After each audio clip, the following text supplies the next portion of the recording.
एक समय की बात है। एक राजा हुआ करता था। उसके दरबार में एक बुद्धिमान मंत्री था जिसके पास हर समस्या का समाधान था।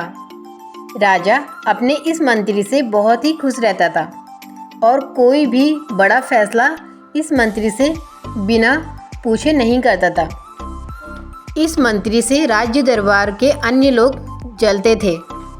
एक दिन राज दरबार में राजा ने अपने इस मंत्री से कहा, तुम इतने बुद्धिमान हो लेकिन तुम्हारा बेटा तो बहुत ही मूर्ख है। राजा की ये बात मंत्री को अच्छी नहीं लगी और मंत्री ने राजा से पूछा, महाराज आप ऐसा क्यों बोल रहे हैं? आखिर आपको ऐसा क्यों लगता है कि मेरा बेटा मूर्ख है? राजा ने कहा, मैं रोज़ सुबह जब जनता से मिलने के लिए जाता हूँ तो वहाँ पर तुम्हारा बेटा भी रहता है और मैं रोज़ तुम्हारे बेटे से ये पूछता हूँ कि सोना और चांदी में से कौन सी चीज़ सबसे ज़्यादा कीमती है। तुम्हारा बेटा हर बार चांदी को ही कहता है। राजा की यह बात सुनकर दरबार में मौजूद लोग मंत्री पर हंसने लगे और मंत्री को बुरा लगा। मंत्री बिना कुछ कहे अपने घर वापस चला गया और घर आते ही मंत्री ने अपने बेटे से पूछा, बेटा सोने और चांदी में से क्या मूल्यवान है? बेटे ने फौरन जवाब देते हुए बोला, पिताजी सोना।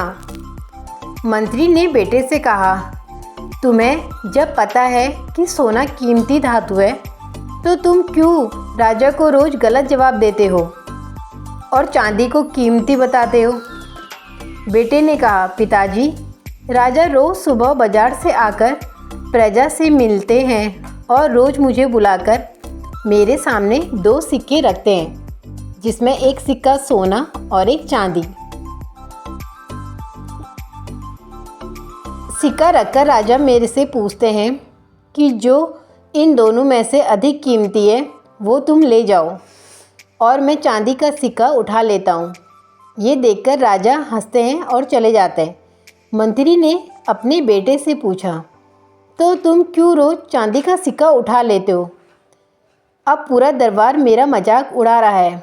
मंत्री की बात सुन बेटा उन्हें अपने कमरे में ले गया और वहाँ पर उसने एक पेटी खोली। पेटी चांदी के सिक्कों से भरी हुई थी। इतनी चांदी देख के मंत्री हैरान रह गया। बेटे ने कहा, पिताजी जो सिक्के राजा तुम्हें देता है ये सब वही है। जिस दिन मैंने राजा को सही उत्तर दे दिया राजा मुझसे ये सवाल पूछना बंद कर देंगे और मुझे रोज़ एक सिक्का मिलना बंद हो जाएगा। ऐसा होने से मेरा नुकसान होगा। अगले दिन मंत्री ने अपने बेटे की चतुराई राजा को बताई और राजा मंत्री के बेटे की चालाकी से बेहद प्रभावित हुआ। इस कहानी से हमें यह सीख मिलती है कि हमें अपनी काबिलियत का दिखावा नहीं करना चाहिए। समय आने पर अपने आप ही सबको पता चल जाएगा कि आप कितने काबिल हो।